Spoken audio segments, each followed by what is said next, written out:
Hello friends, आज हम बात करेंगे इंपॉर्टेंट और यूजफुल टॉपिक के बारे में। आज हम बात करेंगे हार्ट पेशेंट्स में सांस फूलने की प्रॉब्लम जो होती है उसके क्या कारण हो सकते हैं।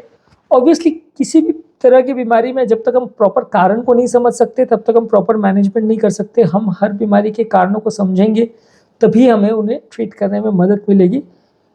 आज हम बात करेंगे हार्ट फेलियर वाले पेशेंट्स या हार्ट के पेशेंट्स में, अलग अलग तरह की हार्ट की बीमारी वाले पेशेंट्स में क्या क्या कारण हो सकते हैं जिससे उनको सांस फूलने का प्रॉब्लम हो, और साथ ही साथ हम ये भी डिस्कस करते चलेंगे कि उसके लिए हम क्या कर सकते हैं ताकि ब्रेथलेसनेस का प्रॉब्लम ना हो। टॉपिक पर जाने से पहले रिक्वेस्ट करूंगा कि जो लोग भी हमारे चैनल पर नए हैं हमारे चैनल को सब्सक्राइब करें। ऐसा करने से चैनल को कंटिन्यू करने के लिए भी मोटिवेशन, इंस्पिरेशन और ताकत मिलती है। देखिए, सबसे पहले सांस फूलने का इंपॉर्टेंट रीजन ये है कि ओवरऑल हार्ट फेलियर जब होता है तो सारे शरीर का oxygen supply, glucose supply compromise हो जाता है। अब इसमें क्या होता है कि जब पूरे शरीर का नॉर्मली हम कोई काम करते हैं या कोई मेहनत का काम करते हैं तो सारे सेल्स को ऑक्सीजन सप्लाई ज़्यादा लगता है। जितना ज़्यादा मेहनत करेंगे उतना ज़्यादा ऑक्सीजन लगेगा। अब ये ऑक्सीजन करने को सप्लाई करने के लिए नॉर्मली हार्ट को मैसेज जाता है, लंग्स को मैसेज जाता है कि आप ज़्यादा ऑक्सीजन सर्कुलेशन जल्दी बढ़ाएं और हार्ट की गति को भी जल्दी बढ़ाएं ताकि सारा ब्लड पूरे शरीर में पहुंच सके, या हार्ट अपनी पंपिंग कैपेसिटी को बढ़ाए। अब पंपिंग कैपेसिटी तो बढ़ना थोड़ा सा मुश्किल है क्योंकि ऑलरेडी अगर हार्ट अपना 50-60% काम कर रहा है तो उसको 100% तो नहीं ले जा सकते, क्योंकि बहुत ज़्यादा हार्ट को कंप्रेस में नहीं कर सकते तो हार्ट के अंदर के स्ट्रक्चर्स दब जाते हैं। तो हार्ट जितना इजेक्शन फ्रैक्शन बढ़ा सकता है वो लिमिटेड है, 5-10-15% ही इंप्रूव कर सकता है, बहुत नहीं कर सकता। तो हृदय गति को बढ़ाया जाता है। हार्ट फेलियर में हार्ट की पंपिंग कैपेसिटी कॉम्प्रोमाइज हो जाती है, हार्ट की गति बढ़ने की क्षमता भी कई बार कॉम्प्रोमाइज हो जाती है। तो इस वजह से जब भी हम कोई मेहनत का काम करते हैं तो लंग्स पर भी बहुत ज़्यादा दबाव रहता है और हार्ट पर भी बहुत ज़्यादा दबाव रहता है कि सारे सेल्स को जल्दी जल्दी काम करके ऑक्सीजन सप्लाई करे, ग्लूकोज सप्लाई करे। इस वजह से आदमी को बार बार सांस लेना पड़ता है। तो इस वजह से लोगों को कमजोरी भी बहुत लगती है और इस वजह से लोगों की सांस भी बहुत ज़्यादा फूलती है। जितना ज़्यादा सीवियर हार्ट फेलियर होगा उतना ज़्यादा सीवियर सांस फूलेगी। अगर हार्ट फेलियर आपका 60% से 50% है तो थोड़ी सांस फूलेगी या कुछ ना हो पता नहीं चलेगा। 50 से 40 होगा तो थोड़ा और ज़्यादा, 40 से 30 होगा तो और ज़्यादा। तो जितनी सीवियरिटी बढ़ती जाएगी उतनी आपको सांस फूलने का प्रॉब्लम बढ़ता जाएगा। इसके अलावा हार्ट फेलियर वाले पेशेंट में क्या, लंग्स में कई बार पानी भर जाता है क्योंकि हार्ट जब ब्लड को आगे पुश नहीं कर पाता, लेफ्ट साइड का हार्ट, तो लंग्स में बैक कलेक्शन होने लग जाता है ब्लड का। ये वैसे ही है कि जैसे आप नाली को एक जगह से अगर ब्लॉक कर दो तो उसके पीछे पूरा पानी भरना चालू हो जाएगा, स्टैग्नेशन हो जाएगा। तो अगर हार्ट एक जगह से ब्लॉक है और उसमें ब्लड आगे नहीं फेंक पा रहा, उतनी ताकत नहीं है और ब्लड आते जा रहा है हार्ट में, तो एक तरह से वो पीछे भरना चालू हो जाता है। और लेफ्ट साइड का हार्ट जब प्रेशर जनरेट नहीं कर पाता है तो वो पानी लंग्स में या फेफड़ों में भर जाता है, क्योंकि लेफ्ट साइड का हार्ट में ब्लड आता लंग्स से है। उसी तरह से अगर राइट साइड का हार्ट फेलियर हो जाता है तो पानी लिवर और पेट में भर जाता है, क्योंकि लेफ्ट साइड के हार्ट में पानी या ब्लड लंग से आता है, राइट साइड के हार्ट में ब्लड लिवर या बॉडी के बाकी पार्ट से आता है। तो जिस साइड का हार्ट फेलियर है उस साइड के एरिया में पानी भर जाएगा। तो लंग्स में अगर पानी भर जाएगा तो आपको सांस ज़्यादा फूलेगी। पानी निकालने वाली दवाइयाँ या यूरिन बढ़ाने वाली दवाइयों से आप इसको कम कर सकते हैं पानी को, तो लंग्स में ऑक्सीजनेशन कॉम्प्रोमाइज़ नहीं होगा। पानी अगर लंग्स में भर जाएगा तो ये सेल्स के बीच में जो ग्लूकोज ऑक्सीजन का एक्सचेंज होना है, लंग्स में ऑक्सीजन का जो एक्सचेंज होना है वो प्रॉपर नहीं हो पाएगा। तो उसके लिए आपको ब्लड का शुद्धिकरण नहीं हो पाएगा, तो आपको सांस ज़्यादा फूलेगी, बार बार सांस लेना पड़ेगा ताकि जो एरिया में पानी नहीं भरा है सिर्फ उतने एरिया में ऑक्सीजन का एक्सचेंज हो पाएगा। तो पानी अगर आप लंग से निकाल दोगे पेशाब बढ़ाने वाली दवाइयों के माध्यम से तो जल्दी रिलीफ होगा। पानी क्योंकि एक पर्टिकुलर जगह पे नहीं होता इसलिए आप सिर्फ नीडल डाल के पानी को नहीं निकाल सकते, पूरे लंग्स की हर कोशिका में पानी भरा होता है। तो इसलिए आपको उसको पेशाब बढ़ाने वाली दवा के द्वारा बॉडी का ओवरऑल पानी को कम करते तो वो लंग्स में भरा हुआ पानी निकल जाता है। इसके अलावा हार्ट के पेशेंट्स को कई बार धड़कन की अनियमितता होती है, यानी कि धड़कन या तो जितनी रिक्वायरमेंट है उससे बहुत ज़्यादा होती है या बहुत कम होती है। दोनों ही सर्कमस्टेंस में आपको सांस फूलेगी। अगर आपकी हृदय गति की रिक्वायरमेंट 100 है या 80 है और गति चल रही है 200, तो हार्ट जितना काम कर सकता है, जितना अच्छे से काम कर सकता है उतना नहीं कर पाएगा और हार्ट थक जाएगा, क्योंकि जितना टाइम उसको भरने के लिए चाहिए, जितना टाइम ब्लड निकालने के चाहिए उतना टाइम ही नहीं मिल रहा है उसको। फटाफट फटाफट वो खाली बीट कर रहा है तो थोड़ा सा ही ब्लड को पुश कर पाएगा। इसके अलावा अगर वो बहुत कम भी चल रहा है तो भी प्रॉब्लम है कि मान लीजिए गति की रिक्वायरमेंट 100 है और हार्ट चल रहा है 20 की स्पीड पे, तो काम नहीं हो पाएगा क्योंकि जितना ब्लड उसको सप्लाई करना है वो नहीं कर पाएगा। तो इन दोनों ही सर्कमस्टेंस में लंग्स में पानी भरेगा और सांस फूलेगी। हार्ट अटैक वाले पेशेंट में भी ऐसा होता है, जब हार्ट अटैक होता है तो हार्ट थोड़ा स्टिफ हो जाता है तो लंग्स में पानी भरता है, इस वजह से लोगों को सांस फूलती है। हार्ट अटैक अपने आप में भी अगर आता है तो भी उस टाइम पे भी लोगों को सीवियर सांस फूलने का प्रॉब्लम होता है, वो भी इसलिए है क्योंकि लंग्स में पानी भर जाता है। वैल की बीमारियों भी हार्ट फेलियर में साथ में होती है। वैल्व की बीमारी आपका बेसिकली मतलब ये है कि वैल्व एक नॉर्मली पंखुड़ी जैसा स्ट्रक्चर होता है जो हार्ट के चेम्बर्स को सेपरेट करता है।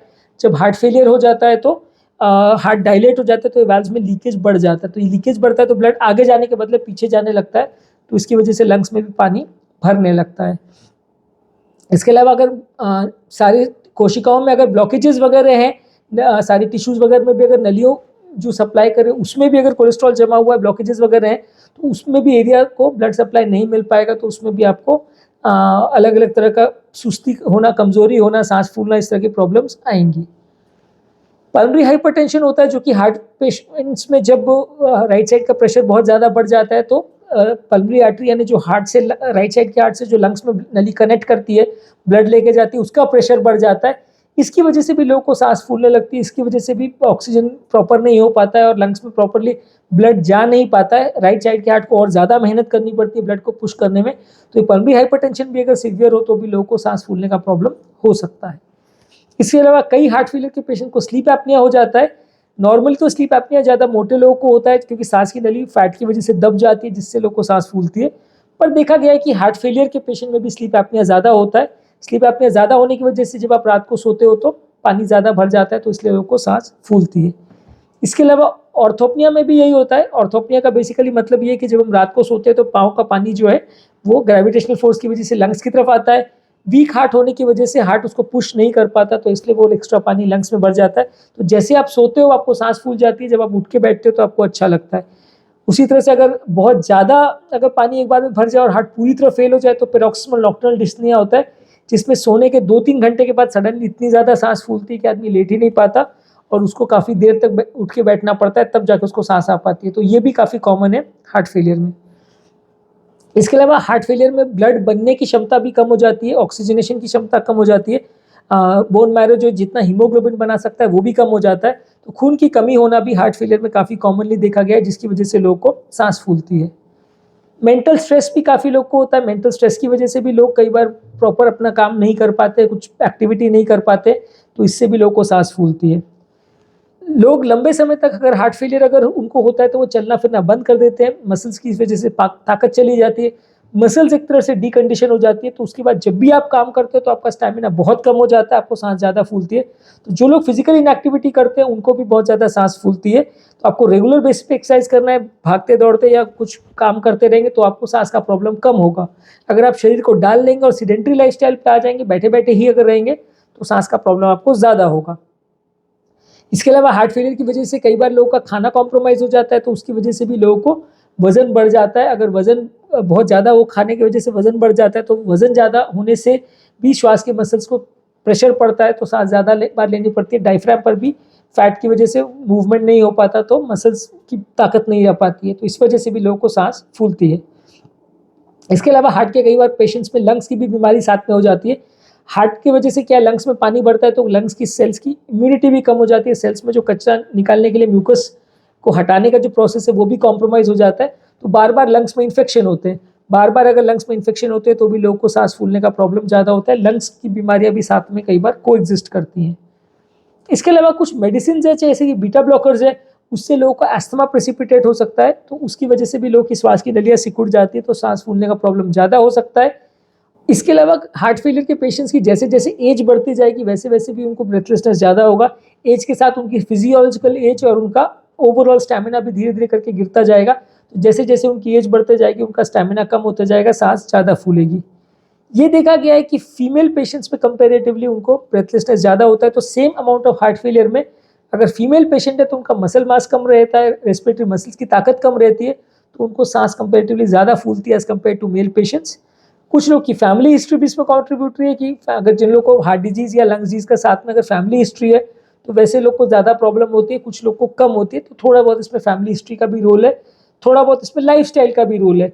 जो लोग स्मोकिंग करेंगे, फैट्स अगर ज़्यादा लेंगे, ज़्यादा सोडियम लेंगे, ज़्यादा सैचुरेटेड फैट्स लेंगे और लाइफस्टाइल का बिल्कुल ध्यान नहीं रखेंगे, कोई भी एक्सरसाइज नहीं करेंगे, बहुत सारे व्यसन करेंगे, तो इस तरह के लोगों में भी कई बार सांस फूलने का प्रॉब्लम ज़्यादा हो सकता है। तो आपको अपनी लाइफस्टाइल को इम्प्रूव करना है अगर आपको ब्रेथलेसनेस की या सांस फूलने की प्रॉब्लम से बचना है तो आज के टॉपिक में हमने बात करी कि कौन कौन से कारण है जिसकी वजह से हार्ट के पेशेंट्स को सांस फूलने का प्रॉब्लम होता है।